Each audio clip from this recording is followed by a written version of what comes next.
we pet the doggy? Sorry guys, we're still training him, and I'm not comfortable with strangers petting him yet. If my kids want to pet your dog, they can pet him. Now get out of the way so we can pet him. r/EntitledParents. Our first story we'll be reading today. Let my kids pet your wolf. From user AK Chef. After that, Entitled Mom tries to take my mystery box prize that I won fair and square. From user Chaotic. And then we'll be finishing up with how a shy kid became more villainous than his bullies. From user Cartoon Gentleman. Thank you so much to our authors for letting us read your stories. And if you're an author who would like to hear your stories on the channel, please submit them to the r/Mr. Reddit subreddit. And welcome to the newest members of the Re-Army. Fandom Trash, Lucky Wolf Stars, and Alley Cat Streams. And if you're new, join the Re-Army by subscribing and turning on notifications so you don't miss a thing. Let my kids pet your wolf. Hey guys, was going to post another Entitled Parents story about my pregnancy adventures, but a recent trip to the dog park reminded me of something that happened last year. Going off of memory, so please pardon me for any mistakes. Cast is me, Entitled Dad, my husband, Kid 1 and Kid 2. On mobile, so pardon for any small grammar or spelling mistakes. Me and my husband have 2 dogs. We love our dogs as much as we will love our child. After a lot of searching, saving, and hoping, we each finally got our dream dogs. My husband got his Black Labrador, and I got my Alaskan Malamute. Now, some things about Malamutes, which is important to know for this incident. Malamutes take great resemblance to Siberian Huskies, but they are larger and have a lot more muscles. They do resemble wolves, but trust me, you can tell they are not wolves.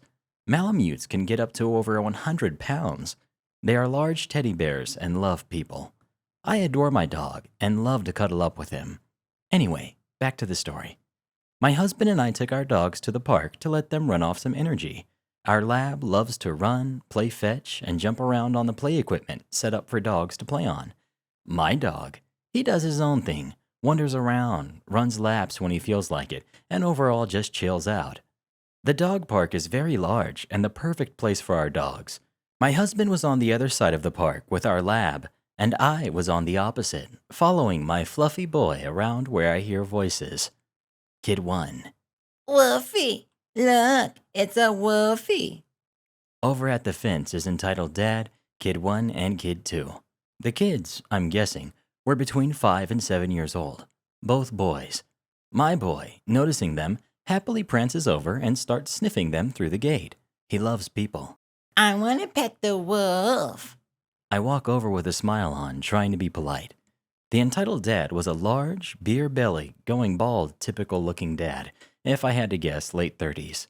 Be careful. Wolves can bite. I remember it being weird that, 1, he seemed to say it in a worried voice, yet didn't pull his kids away, and 2, that this adult couldn't tell this was a dog. Maybe he was just messing with his boys. Oh, he's not a wolf. He's a friendly doggy who loves attention. Entitled Dad snapped at me. No, I know a wolf when I see one. That's a wolf. Don't lie to me. My dog is still sniffing the kids through the gate, whining and wanting to be pet. No, sir, he's an Alaskan Malamute, not a wolf. I want to pet the wolfie. Nowadays, I happily let people pet him, but at the time, he wasn't quite a year old yet, and we were still training him. He's almost 100 pounds, and these were little kids. He can easily hurt them unintentionally. I'm sorry, but he's a pretty big dog. I don't want him to hurt you guys on accident. It's fine. They can pet him. The Entitled Dad starts to walk the kids towards the gate to enter the dog park.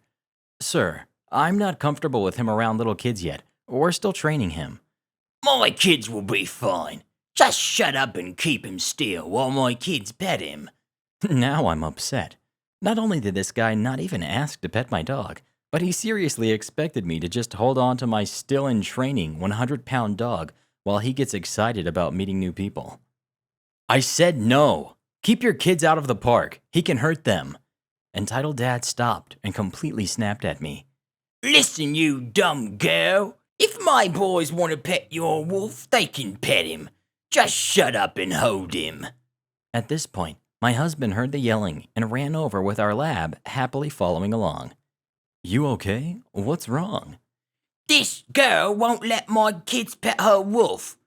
My husband does not like confrontation in the slightest, but he is always quick to defend me. Do not speak to my wife that way.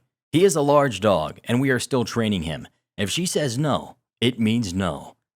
The entire time my husband is yelling, the kids keep trying to call our dogs over to them, but my husband grabbed our lab by his collar, and I grabbed my Malamute, trying to keep him away from the gate. I tell my husband, forget this, we should just leave. Thankfully, his truck was on the other side of the park. No, my kids will pet the wolf. Husband looked at our fur babies. Boys, wanna race? Every time we say, wanna race, they perk up and run alongside husband, kind of as a game. We use it to get them to leave the park whenever we say, rather than drag them out when they don't want to leave. My husband ran ahead with them to the truck while I hurried behind. I am very out of shape. The entitled dad was screaming and cursing while Kid 1 and Kid 2 cried. I really felt bad for them. They weren't mean or acting entitled, but I just couldn't let them pet my boy without fear of him accidentally jumping all over them and hurting them. We got them in the bed of the truck before entitled dad was even halfway through the park, still screaming. I can't remember where the kids were. We got in the truck and pulled away right as entitled dad reached the gate on our side of the park. I flipped him off as we drove away. We never saw them at the park again, thank God. It's our favorite place to take them to play. My boy has been trained up a lot now. Took a long time since Malamutes are stubborn as heck, and now I have no problem letting kids pet him as long as I'm near him. Not the most exciting story. No cops called. Never saw him again. Glad we never experienced that again at that park. If anyone knows how I can attach a picture of him to this story, let me know and I will. But his puppy picture is my profile pic. He was about 6 weeks old, taken by his breeder before we could bring him home. I'm still new to Reddit and figuring things out. Please, if someone says no to petting their dog, please take it as a no, especially if little kids are involved. My dogs are not vicious at all, but untrained large dogs can seriously hurt someone unintentionally if you don't listen to their owners. Thanks for reading. Also, for those saying I should have let him just play with them and let the kids get hurt to teach the guy a lesson, I didn't want to do it for 2 reasons. 1, it wasn't the kid's fault the entitled dad was acting like a jerk, and I didn't want them hurt because of it. And 2, I've had family lose dogs because of situations like this. All it takes is one call to the cops to start a case against us and run the risk of losing our dog because of his stupidity and refusal to listen. One little lie about him being aggressive can be all it takes. Next we've got Entitled Mom Tries to Take My Mystery Box Prize That I Won Fair and Square. So, some context. So the community center in my community held something called a jelly bean dance every 3rd Friday of the school year. It was for ages 6 to 12, so grades 1 through 6. There would be an entry fee of $5, and then every item of food cost $1 each, including hot dogs, chips, pop, and chocolate. So bring $10 and you have dinner covered. With entry, you also got a raffle ticket that had a number. Every so often, during the dance, the DJ would call a few numbers out, and whoever had that number got a prize of the winner's choice. Now, the prizes weren't cheap. They were pretty great. There were Barbies and Hot Wheels and Nerf guns and all that jazz. I lived in an upper middle class area, so that's why the prizes were so nice. So this is where Entitled Parent comes in. She ran the community center, she planned the dances and the prizes. She was also the head of the parent council at my elementary school, but those stories are for another day. But to make this long story a bit shorter, the mom would always take extra tickets and give them to her daughter, so she won a prize every single dance. I found this out years later. Cast. We've got Entitled Mom, Entitled Kid, me, the DJ, and Stepdad. Now to this story. It was 2010. I was 11, in grade 6, and it was the dance before Halloween, and kids were allowed to wear costumes. I went as a dragon. There were a few different Halloween-themed prizes. I remember there was a Catwoman Barbie, a black cat Webkins, and even a pumpkin costume. But the prize everybody wanted was the mystery box. It was a big box covered in black wrapping paper, so no one knew what was inside it. No one except Entitled Mom, because she was the one who bought everything. Apparently this box was worth over $150. The night was fun. Everyone danced to the music and all got a sugar rush from the candy and pop and generally had a great time. Throughout the night, various names were called and the lucky winners got to choose their prizes. Then the final song came on. It was Fallen Leaves by Billy Talent. I always considered this my lucky song, even though the story behind the song isn't very happy, because some good things happened to me whenever I heard it.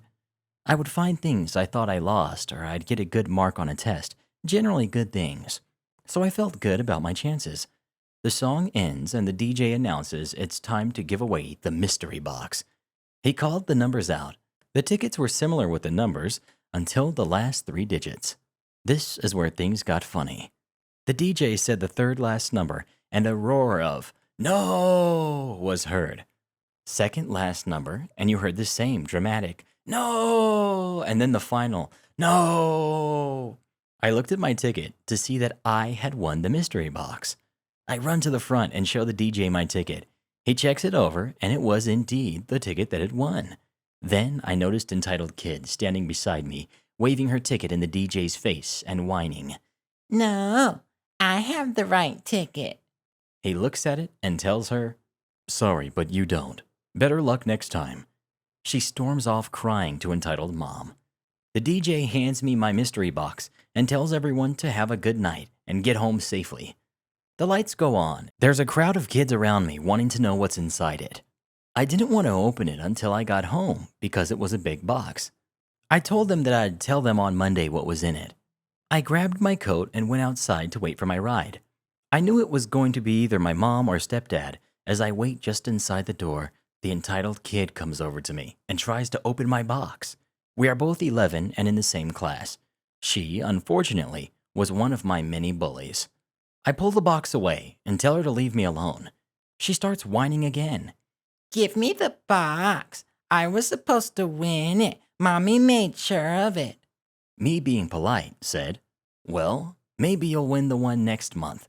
It's before Christmas, so it will be awesome." She whines some more about how she wants it. The Entitled Mom walks up to me and yells, You're not supposed to have this. Entitled Kid was supposed to win it. Now, give it to her. Entitled Mom was a huge lady, tall and fat, and kind of scary. I took my ground and I said, "I won it. Besides, she wins every time. It's time to let someone else win for a change. Losing is a part of life." Yes, I, an 11-year-old, said that. My great-grandma would say it to me, in a nice way, of course, one of her many life lessons. Entitled Mom looked at me in shock. She then started to grab for my box. I held onto it as best I could, and I yelled at her to let go of it. All the while, Entitled Kid was pounding on my back, trying to help her Entitled Mom. Suddenly, my stepdad walks through the doors to pick me up. What the heck is going on? Entitled Mom is trying to steal my box I won. No, you are trying to steal it from my Entitled Kid. You don't even know what's inside it. I do. Because it's a mystery box. I'm not supposed to know until I open it, and you bought the prize. I was looking at my stepdad. He's 6'6" and really scary looking. I was honestly scared because I thought he was going to make me give it to her. Being the child of the other man, I rarely ever get what I want. My stepdad then surprised me by grabbing the box out of Entitled Mom's hands and told me, "Go get in the car." He then followed me out, box in hand. I remember Entitled Mom yelling back at me that she will be talking to the principal about this, but she couldn't do anything since this was after school and not even on school property. When we got home, my stepdad gave me the box and I finally got to open it, and what was inside blew my mind. Inside it was the first 4 seasons of Supernatural, the first 2 volumes of the Walking Dead comics, which was perfect because the first season was premiering on Halloween, the complete series of my favorite animated show reboot, Awesome Canadian Show, which I highly recommend you all check out, except the Guardian Code. That's the reboot of Reboot, and it's garbage. Harry Potter wand and glasses, a bat Webkins, a pair of pumpkin socks, a crap ton of candy, and a Calgary Flames hat signed by the captain himself. I figured that the Entitled Mom got her husband to get it signed because he works for the Flames. Jealous, dude got to work with Iggy. I was over the moon. I felt like this box was made for me. I mean, monster stories, reboot, and hockey. That's my life in a nutshell, even today. I shared some of the candy with my stepdad to say thank you for helping me. Not sure if he ate it though, probably gave it to my sisters. I was a bit shocked at some of the things in the box because they weren't 100% kid friendly. I mean, a 6-year-old could have won that, and the Walking Dead comics are graphic as heck. But I guess the entitled mom was so confident that her daughter would win that she didn't care. I mean, I was surprised that my mom let me read the comics at 11. I could read them as long as I didn't show my sisters or take it to school. I guess it was a big forget you to the entitled kid because my mom knew what she did to me at school. But thanks to the entitled mom and entitled kid, I became a Walking Dead and Supernatural fan, which I still am to this day. I never went to a single jelly bean dance again. Didn't feel the need to since I had hit the jackpot. I was also scared of the entitled mom and entitled kid. I wrote this story because I was driving to work this morning and I heard Fallen Leaves on the radio. I remembered this story. And since it's my lucky song, I'm considering going and buying a lottery ticket. Probably won't though. Anyways, thanks for reading. Have an awesome rest of your day. And remember that you are enough. And our final story of the day. How Shy Kid became more villainous than his bullies. Hi, Mr. Reddit. I joined the army a while ago, and I tried posting this, but it got deleted for some reason, so here's attempt number 2. This took place many years ago, but it's still on my train of thought in my mind. English is my first language, and I'm on mobile. Growing up, I was the shy kid from grades 1 through 6. I didn't really have a lot of friends, didn't have a lot of social status, and I just kept to myself. My parents moved around a lot, so I didn't really have much chance on making friends. So, because I was pretty much an outcast and kept to myself, I was easy prey for bullies.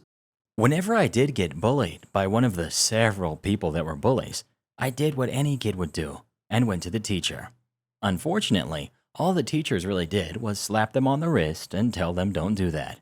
But unfortunately, that never got them to stop. All they did was delay them before they were right back at it the next day. From 5th grade to 7th grade, it was a rinse and repeat cycle.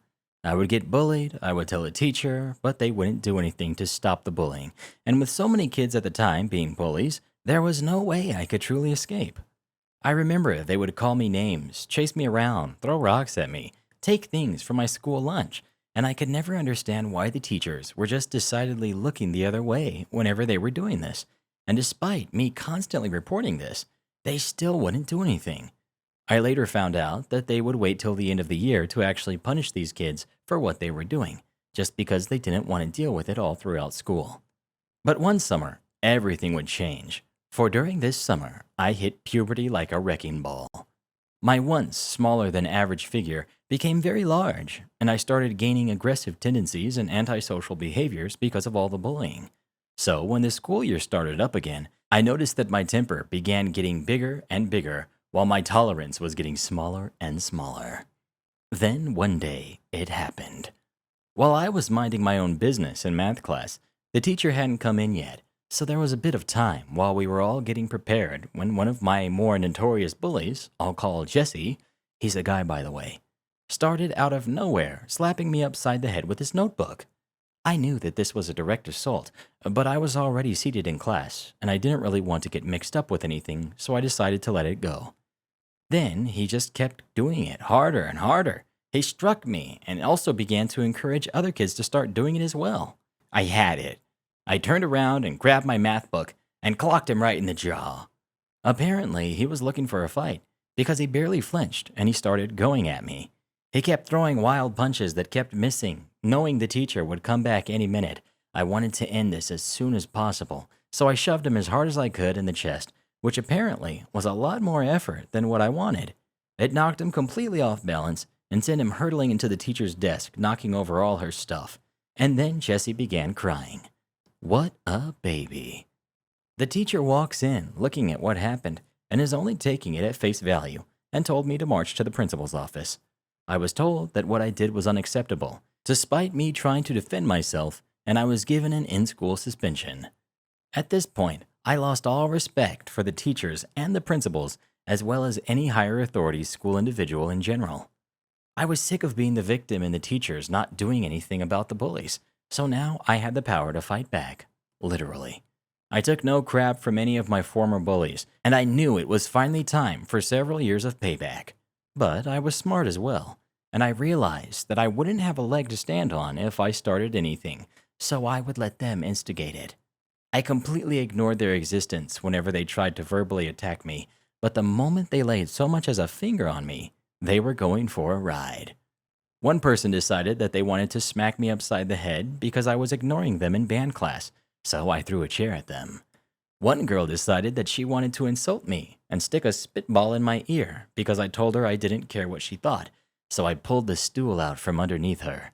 She tried to do the same to me, but I'm a fat guy. Good luck with that. Another person decided that they wanted to say directly to my face, "No one likes you, and you're going to die alone." So I stated in return, "Girl, you're 16 and pregnant. Your opinion means nothing to me." It was almost like I insulted her God with the look she gave me afterwards. So it was clear that the bullies hated me, but they knew I would fight back if they provoked me too hard, so they decided to move on to other victims, which I would step in to defend these kids when I could. But soon the problem turned to the teachers, as they didn't like that I was challenging their failed policies. They tried labeling me as a violent student, which, thinking back, they weren't wrong, and I was called in every other week as a bogus charge that they tried to expel me for. Example, they tried to expel me because some kid got hit in the face with a ball during PE. They tried this twice and they failed twice. They also tried to punish me by giving me multiple in-school suspensions, but it was clear that it didn't work. But I lost all respect for them, and I couldn't give two craps about their policies. My outbursts that I would do went to my head, I admit, and I started going by the ringmaster of heck for all the shows I would put on for the other students in order to pay back my as well as others' bullies. Funny enough, every now and again I pass by my old school. Now that I've graduated, I laugh my butt off to see that it was shut down, and I like to think I had something to do with it. Turn on channel notifications for Mr. Reddit, or I'm going to tell my kids to bully you! And congrats to our re-generals of the day, Alan, Donald, and Rachel. That's all for now, but don't be blue. I'll be back soon with more stories for you. Remember to listen to Mr. Reddit every night, so your dreams will be wonderful like you are and bright.